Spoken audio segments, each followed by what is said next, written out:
girl child, I mean, as you see, is the future. She is the mother, she is the creator, she is the one who runs the family in the time to come. And if you see that the girl child is the one who is going to be the mother of the next generation.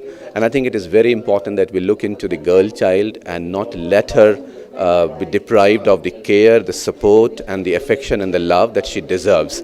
And the reason is that she is the one who is going to bring the future of the countries, of the generations. And it is very important that she receives the due support and the care. That's why it is very, very important for us to focus on girl child. And specifically, I would say that I know that in the region, in the country, there are problems of son preference. But today's time, I think the son and the daughters are the same.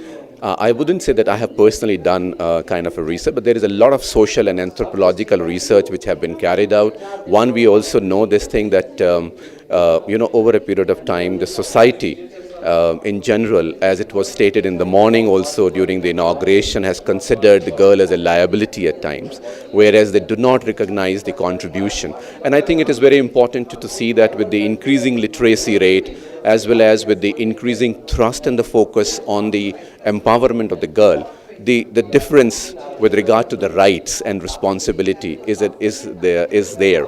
And I think the whole issue is the social dynamics, the way that the social milieu is, the way the position of a girl child is, and the way that we have had maybe, I think, historically a different role. So as the roles are changing, I think probably the people would realize that there is more and more important to focus on the girl child. I would not be able to comment on to this because I don't represent the government. I represent an intergovernmental agency from the WHO Technical Agency, the UN lead agency in health.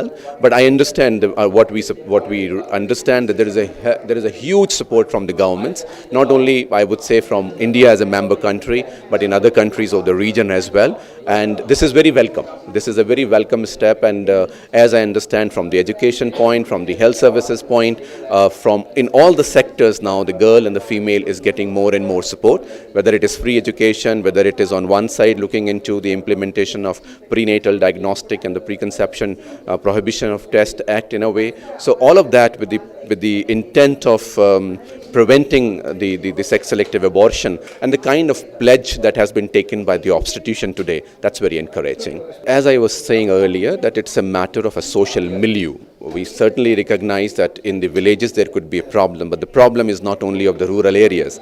The problem is everywhere. But yes, if we really need to address something, then we need to educate the women, we need to educate the family, we need to talk with the gatekeepers like the mother-in-laws, we need to talk to the larger community and to make them aware. And make them aware of the rights and responsibility, make them aware of the importance that the girl has in the society. So I think it's the whole of milieu that needs to be addressing this particular issue of girl child. Thank you so very much. Yeah.